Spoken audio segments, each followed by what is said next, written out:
Over the past few years, I've noticed that people often go missing in our city. I used to pay almost no attention to missing person notices, but now I couldn't help but notice them. There were several flyers hanging on every bulletin board with a picture of a person and a bright red sign that read, "Missing Person." Until a few months ago, these flyers didn't make me feel anything. Well, maybe a little sympathy, but now fear and sadness overwhelm me at the sight of these flyers. I know the reason for all these disappearances and, to my great regret, I know that none of these people will ever return.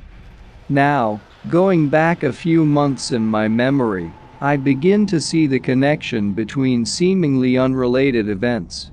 It all started with the strange behavior of some people. Often I began to notice that people would start humming some tune with a cheerful expression on their faces. Of course, at first glance, there is nothing particularly strange about this. People are having fun, they are happy, and so they go about their lives joyfully. But there are two important facts to note here. First, few people in our city walk around with happy faces. The atmosphere in the cursed city is usually dull. The sun comes once a year, it rains a few times a week, the town stands on the shore of a bay that drains into the ocean, so fogs are not uncommon here. Such a climate would kill the fun in any happy person. It had already become the unspoken norm for us residents to walk down the streets with a sad face, and mirth on one's face was considered almost a violation of propriety. Another strange thing was that all the people always sang the same tune. At first I thought it was some new hit song, but I hadn't heard it anywhere, not on the radio, not on TV, not on the internet. I hadn't heard it anywhere except on the streets, where it was sung by the townspeople. It was a tune that was connected to all those missing people. One day I witnessed one of these disappearances, though I didn't know the real reason why it happened. I was walking along the waterfront that day on my way home from work. The weather, as usual, was dreary, but fortunately it wasn't raining. I was about to turn off the embankment when suddenly I heard a gentle female voice humming that very tune. I looked in the direction from which the sound was coming and saw that not far from the fence a young girl was dancing to the beat of the tune she herself was humming. Gawkers crowded around her and threw money at her feet. Obviously, the girl was dancing to make a living. This dance did not seem worthy of my attention, and I went home. In the evening, or rather at night, I sat aimlessly on the internet, drinking tea. I didn't want to sleep at all, and I didn't know what to do with myself. Insomnia often bothered me, and this night it seemed to have decided to pay me another visit. I glanced at the clock, it was 3 o'clock in the morning. I thanked the gods in my head that it was Friday, and decided it was time for me to go to bed, but first I needed some air to get some sleep. I got dressed and headed toward the waterfront, the same place where the girl had danced that night. I was surprised to find her still dancing. No one had watched her dance for a long time, and she was still dancing, humming that tune. But her dancing was faster and crazier, and the tune was fiercer and louder. I stepped closer to her and saw that the blissful smile had disappeared from her face, giving way to a grimace of terror. Her limbs were shaking with fatigue. She must have been dancing non-stop all day. I approached her and asked if she needed help, but she didn't answer and just continued her frantic dance, which was getting faster and faster. I didn't know how she hadn't fallen from exhaustion yet.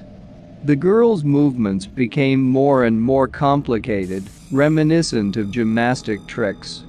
She would bend in half, stand on a bridge, put her leg behind her head, and with each movement I could hear a sharp cry of pain through the tune she was humming.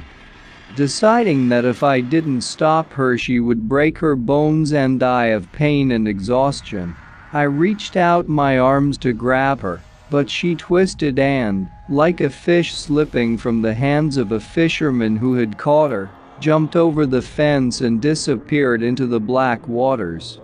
It all happened so fast that I didn't have time to realize what had happened.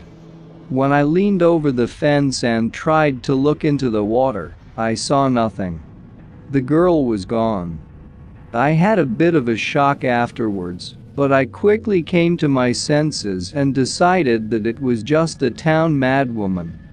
I didn't report it to the police because I was afraid they would make me the prime suspect and eventually convict me of murder. After that incident, every time I heard the same tune again, the image of that girl dancing her crazy dance reappeared in my mind, and a slight chill ran down my spine.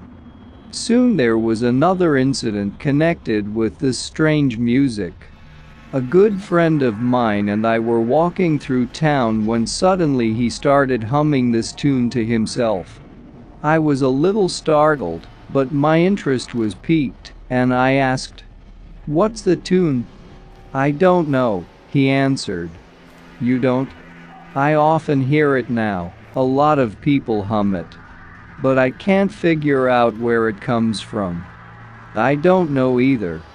It sticks with me, I can't get rid of it, and I can't remember where I heard it." His answer struck me as odd, nothing more. But what he said a few days later frightened me. Then we were sitting on a bench on the beach. Usually the beach is empty at this time of year, but there were 20 people here now. They were all sitting on the sand, looking out into the distance. While I was saying something, my friend was silent and looking somewhere over the horizon. "What are you looking at?" I asked him. "I'm admiring," he answered, and his voice sounded as if he were talking about an object of unsurpassed beauty. "With what?" "The ocean." I looked out over the bay. The waves were crashing against the shore and breaking into many small drops. Seagulls flew against a gray sky. "Nothing special, in my opinion," I said. "No, you can't see it. You can't hear it." "Hear what?" "Music. The music of the ocean. It is beautiful. I have never heard anything more graceful, subtle, sensual. This music excites me all. It is more beautiful than the nightingale singing on a warm June night. It is more beautiful than all the music in the world. No composer could have created a tune that had even a tenth of the beauty of what I hear." I sat, to say the least, in amazement. My friend had never been prone to such poetry.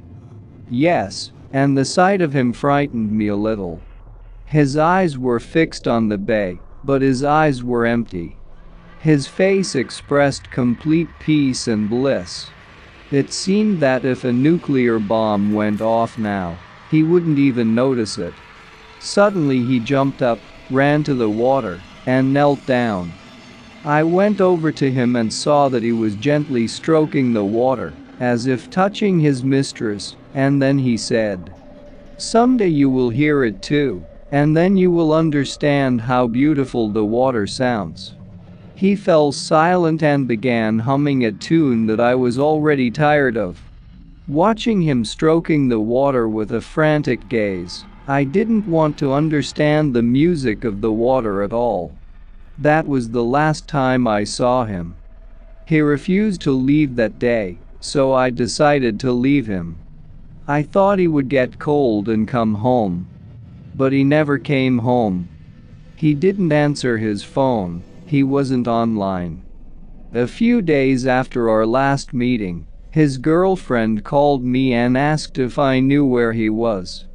I said I didn't, but somewhere in the back of my mind I knew I did. I wanted to be sure of my fears, so I looked carefully at the people humming the eerie tune. I remembered their faces and wished with every fiber of my being that I hadn't seen them on the wanted ads. What horror I felt when, contrary to my desire, I saw the photos of these people and the blood-red inscription underneath them. A man is missing.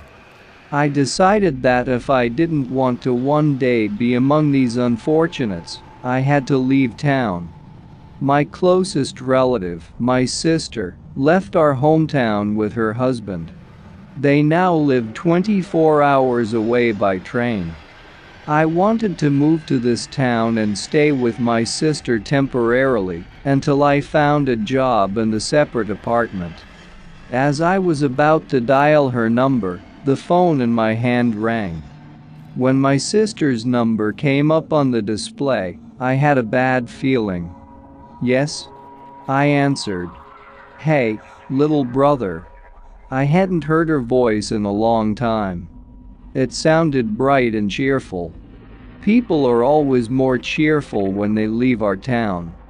We chatted with her for a while about our business, and then she got to the point of her call. "Listen, I thought I'd stop by, do you mind?" I was dumbfounded because I wanted to visit her myself. Are you sure you want to? After all, you do remember what the weather is like in this town." I do. But this is our hometown. We haven't seen each other in a long time, and I miss our town. I especially miss the bay. I want to walk along its shores again, to admire its waters. I became fearful. The voice with which she spoke the last words was similar in tone to the voice of my friend who heard the music of the water. "You know, I've been meaning to come to you myself for a long time. I was offered a job in your city," I lied. "Then let me come to you first, and then we'll go to my place together. I have a car, so you don't have to take the train with a lot of people. And don't try to talk me out of it. I want to see this town and listen to the music of the ocean." "Okay, see you later, I'll call you before I leave." The short beeps echoed in my head. The music of the ocean. The most awful words I could hear. After that call, I knew the ocean wouldn't let me go. It won't let go of anyone in our town. That music to which people disappear beckons them into the water. They enter the bay and disappear forever into its waters. Strangely, I have never once heard any reports of drowning. People just walk into the water and disappear. My sister's call made me realize that the ocean needs everyone in this city. No one can ever escape its music. Only the soft walls of a psychiatric hospital room could save me from the terrible influence of this music. Now every day for the rest of my life, I would live in agonizing anticipation of the moment when I would hear this diabolical music, and it would drive me mad and make me want to merge with the endless waters of the ocean. Right now I'm admiring the ocean outside my window. How beautiful it is this evening.